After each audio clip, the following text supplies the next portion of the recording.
தமிழ் தேசியர்கள் அடுத்து என்ன செய்ய வேண்டும் அப்படின்றது தான்.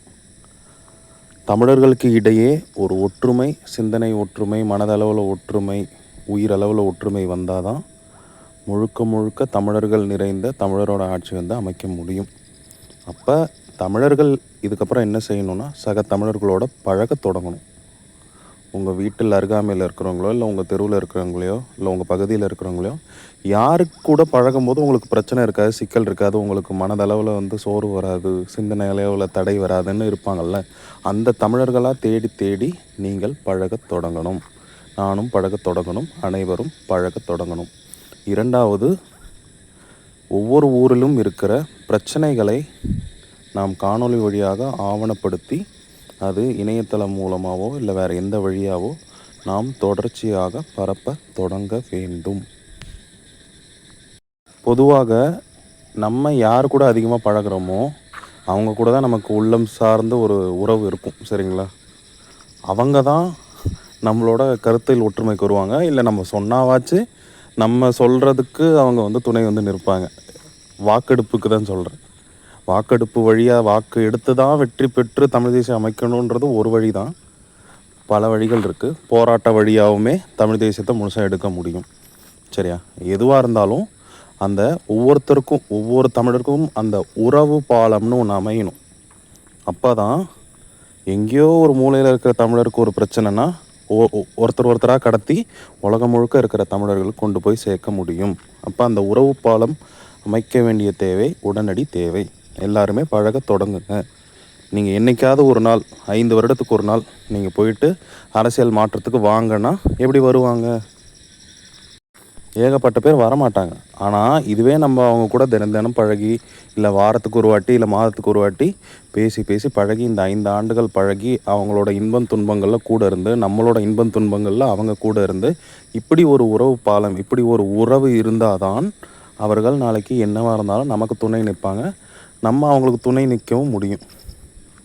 இவ்வளோதான். அப்போ தமிழர்களோடு பழகுவோம், உறவு பாலம் அமைப்போம். இரண்டாவது, தமிழ்நாட்டில் ஏகப்பட்ட கிராமங்கள் இருக்குது. ஒவ்வொரு கிராமத்துலேயும் அங்கே வாழ்கிற தமிழர்கள்கிட்ட ஏகப்பட்ட பிரச்சனைகள் இருக்குது. அவங்க மனசால், அவங்க அகத்துக்குள்ளே, அவங்க உள்ளத்தில், அவங்க சிந்தனையில் பிரச்சனை இருக்குது, சரிங்களா? அது நம்ம உட்காந்து பழக சிந்தனையில் இருக்கிற பிரச்சனைகள் நமக்கு புரியும். எதனால் அவங்க அந்த தமிழ் தேசியத்தை உள்வாங்கலன்னு நமக்கு புரியும். அந்த தடைகளை வந்து அவங்களுக்கு அந்த சிந்தனைக்குள்ளே ஒரு தடை இருக்கும்ல, ஒரு குழப்பம் இருக்கும்ல, ஒரு பிரச்சனை இருக்கும்ல, அதை தெளிவுபடுத்தும் போது அவங்க உள்ளே வருவாங்க.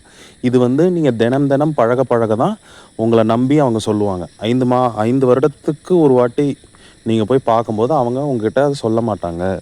ஏன்னா உங்களை நம்ப முடியாது. இதே நீங்கள் தினம் பழக இல்லை தொடர்ச்சியாக பழக அவங்க உங்ககிட்ட வெளிப்படையாக சொல்லுவாங்க. அவங்க வெளிப்படையாக சொல்கிறத நம்ம அமைதியாக உட்காந்து சிந்திக்கும் போதே அதுக்கான தீர்வு நமக்கு வந்துடும். அதை நம்ம அவங்களுக்கு சொல்லி கொடுத்து புரிய வைக்கலாம். இல்லை அவங்களா பேச அவங்களா சிந்தித்து அவங்களே தமிழ் தேசியத்தை நோக்கி முழுசாக வந்துடுவாங்க. இது நிறைய பேர் கூட பழக போது தான் தெரியும். ஏகப்பட்ட பேருக்கு ஒரே குழப்பம், ஒரே பிரச்சனை தான் இருக்க போகுது. அப்போ இதை நம்ம தொடர்ச்சியாக செய்யும் போது நம்ம அவங்களுக்கு புரிய வைப்போம், அவங்க மற்றவங்களுக்கு புரிய வைப்பாங்க. அவ்வளோதான். 8 கோடி தமிழர்களை போய், தமிழ்நாட்டில் இருக்கிற 8 கோடி தமிழர்களை போய் சந்திக்க முடியுமானா அந்த காலம் நமக்கு வேணாம். இன்றைக்கி நம்ம ஒருத்தர்கிட்ட பழகிறோம், பேசுகிறோம், சரிங்களா? கவனிக்கிறது தான் ரொம்ப முக்கியம். பேசுகிறதுன்னொன்னே நம்ம மாட்டு ஒரு பக்கமாக பேசிகிட்டு இருக்கக்கூடாது. அவங்க மனசில் இருக்கிறது என்னென்னு தெரிஞ்சு அதுக்கு ஏற்று பேசினா தான், அதுக்கு ஏற்ற மாதிரி பேசினா தான், அதை புரிஞ்சுக்கிட்டு பேசினா தான் அவங்க வருவாங்க. அப்போ அவங்கள பேச விட்டு கவனித்து அப்போ தான் என்ன சிக்கல் இருக்குதுன்னு தெரியும். அப்போ தான் சரி பண்ண முடியும்.